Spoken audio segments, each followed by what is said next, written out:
নমস্কাৰ, মই মানস ৰবীন। কথা দিয়া মতে এয়া জুবিন ক্ষেত্ৰ পালোহি। এয়া ৰাইজ আহিছে। এইখন গৰিমাবোৰে লগাই যোৱা ত্ৰিপাল বতাহত এতিয়া এনেকৈ ফুলি উঠিছে আৰু কেইদিন থাকে ঠিক নাই।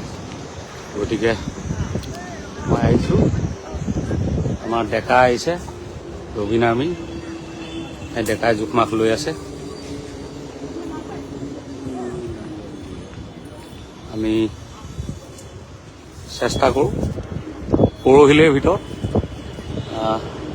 তাত টিং লগোৱা কনষ্ট্ৰাকশ্যন এবছৰমানলৈকে, যেতিয়ালৈকে জুবিন ক্ষেত্ৰ হৈ নুঠে তেতিয়ালৈকে কৰি দিবলৈ চেষ্টা কৰোঁ। এইটো এটা মানে য'ত আমাৰ জুবিন অনুৰাগীসকলে আহি নিজৰ মৰমৰ বস্তুবোৰ দি থৈ যায়হি, এইটো এটা ঠাই। আৰু এইটো ঠাইত ধূপ চাকি বন্তি জ্বলাই ইয়াৰো প্ৰটেকশ্যনটো দৰকাৰ হৈছে। এইটো এটা, এই দুইটাই নিৰ্মাণ কৰিম। আৰু ইয়াত খুব ডাঙৰ অসুবিধা এটা হৈ আছিলে, বহুতে কৈ আছিলে। এইটো হ'ল কি, আমাৰ মহিলাসকলে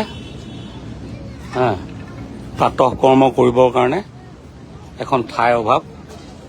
সেই তাৰ ব্যৱস্থা এটা কৰিম টেম্পৰাৰী। আৰু কিছুমান বস্তু প্ৰিজাৰ্ভ কৰিবৰ কাৰণে এটা ঠাই লাগে। এয়া আমাৰ সীমা আছে। সীমা ভালে আছা? আমি সেই টিঙৰে ধুনীয়াকৈ দুখন চালি বনাবলৈ লৈছোঁ।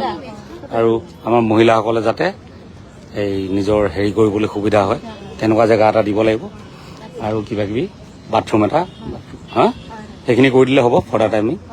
গতিকে ৰাইজ সকলোৱে সহযোগ কৰিব।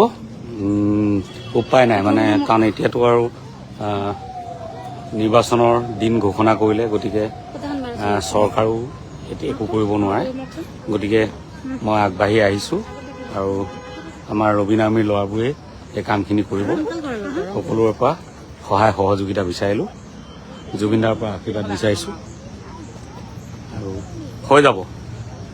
মই যি দেখিছোঁ হৈ যাব। ধন্যবাদ।